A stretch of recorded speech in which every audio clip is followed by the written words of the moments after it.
شاید شما حبیب الله ثابت را نشناسید، اما مطمئنم همه شما برای یک بارم که شده آوازه کاخ ثابت پاسال به گوشتون خورده. کاخی به وسعت بیش از 11,000 متر مربع که به کاخ ورسای ایران یا قصر سنگی معروفه.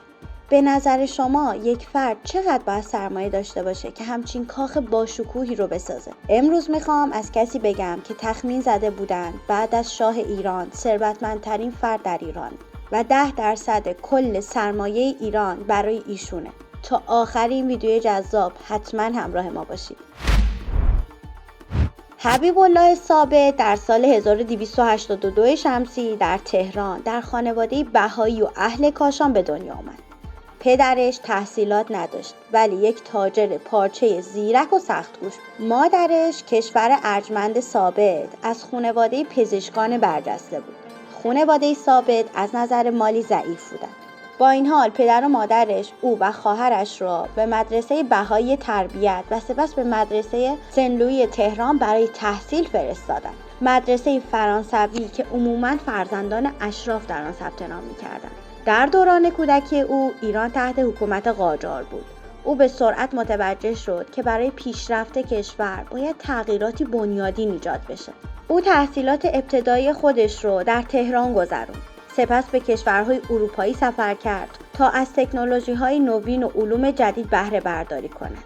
حبیب الله ثابت توسط یکی از دوستانش با دختری در شهر رشت به نام بهار باغروف آشنا شد و با وی ازدواج کرد. این ازدواج در ابتدا وجه‌های منطقی و حساب شده داشت، اما مبدل به یک زندگی عاشقانه گردید و تا پایان عمر ثابت به طول انجامید. بیشترین زمانی که ثابت از همسرش جدا بود 2 شب بود که طی یک سفری به مسکو یکی از همراهان محمد رضا شاه پهلوی بود. آنها صاحب 2 فرزند پسر به نام‌های ایرج و هرمز شدند. حبیب الله ثابت در سن 18 سالگی با پول پس‌انداز یک خودروی سواری فورد خرید و به نقل و انتقال مسافر در مسیرهای خارج شهر پرداخت. او در سفر به بیروت یک سواری خرید و توانست به 2 برابر قیمت اون رو توی تهران بفروشه و این کار رو بارها تکرار کرد.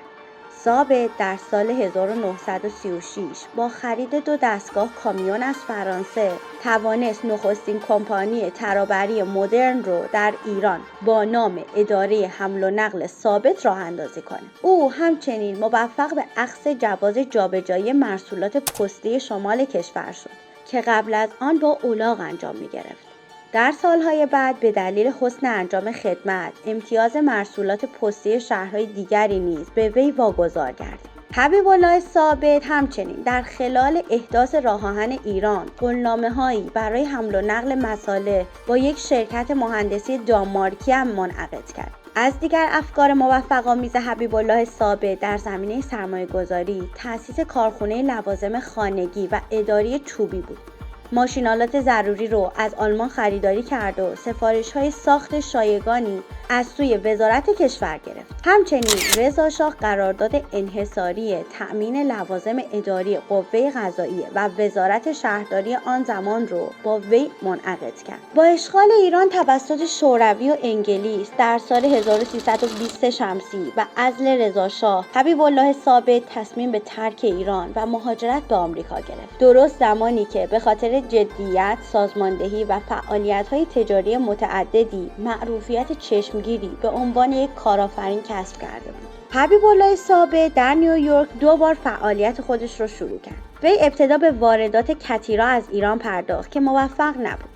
سپس با تأسیس شرکت صادرات فیروز مبادرت به صادرات اجناس کوچیک مثل جوراب زنانه، خودنویس، لوازم آرایش و غیره با بسته‌های پستی به ایران کرد. حبیب الله ثابت برای توسعه و رونق کار با شرکتی در تهران به نام پاسال همکاری کرد و چندی بعد شرکت پاسال در تهران و شرکت ثابت در نیویورک شرکتی نوین به نام ثابت پاسال در ایران به ثبت می‌رساند. از آن زمان به بعد حبیب الله ثابت به نام این شرکت یعنی ثابت پاسال به شهرت می‌رسد. ثابت دارای 41 شرکت بازرگانی بود که حدود 10,000 نفر در آنها مشغول به کار بودند که معروف‌ترین آنها لیفتراک و برخی از نمایندگی‌های ماشین‌های کشاورزی، ساختمانی و لوازم آشپزخانه و یکی از معروف‌ترین آنها پپسی کولا بود. تأسیس کارخانه‌های زمزم و شیشه مینا، بانک ایران و انگلیس، بانک ایران و خاورمیانه، بانک ایرانیان، بانک توسعه صنعت و معدن ایران، شرکت جانسون اند جانسون، لاستیک جنرال، نمایش و تلویزیون و یخچال، کارخانه‌های بزرگ لاستیک سازی و چند کارخانه قند و غیره بود. حبیب‌الله ثابت در دوران جنگ جهانی دوم موفقیت‌های اقتصادی زیادی به دست آورد که سبب شد اعتبار وی رو تا حد زیادی بالا ببره. بعد از پایان جنگ و قبل از بازگشت به ایران، لیستی از شرکت‌های چند زبانه نیویورک و هومه فراهم کرد و با وجود سرمایه و تجربه کمی که داشت با این شرکت‌ها تماس گرفت و از اونها درخواست کرد نمایندگی محصولاتشون رو در بازار ایران به او بدن و تونست با 100 شرکت قرارداد تجاری ببنده.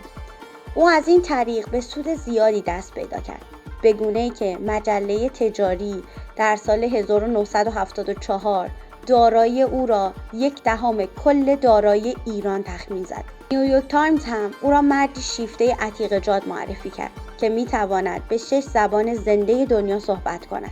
حبیب‌الله ثابت علاقه‌ای بی‌نهایت به گردآوری اشیاء قدیمی و سنگ یشم داشت. یکی از کارهای مهمی که حبیب‌الله ثابت انجام داد این بود که برای اولین بار در ایران صحنه تلویزیونی ایجاد کرد و در سال 1335 شمسی پخش برنامه‌های تلویزیونی رو ابتدا در آبادان شروع کرد. چند ماه طول نکشید که ساکنان تهران هم صاحب تلویزیون شدند. زمان نخست وزیری منوچهر اقبال دولت تصمیم گرفت امتیاز پخش رو از ثابت بخره، اما به سبب اختلافات مالی و دخالت دربار عملی نشد. سال 1348 شمسی در دوره نخست وزیری هویدا شبکه تلویزیونی متعلق به ثابت در اختیار تلویزیون ملی قرار گرفت. حبیب‌الله ثابت در سال 1355 از ایران مهاجرت و به همراه همسرش به خونش در پاریس که پر از لوازم عتیقه بود رفت. یکی از کارخانه‌های نوشابه‌سازی پپسی ثابت توسط گروهی از مردم در قیام‌های انقلاب ایران به آتش کشیده شد. به تصمیم گرفت که دیگر به ایران باز نگردد. در سال 58 اموالش تحت قانون حفاظت از صنایع ایران قرار گرفت و کارخانه‌هاش ملی و بخشی از اموال او به بنیاد مستضعفان سپرده شد.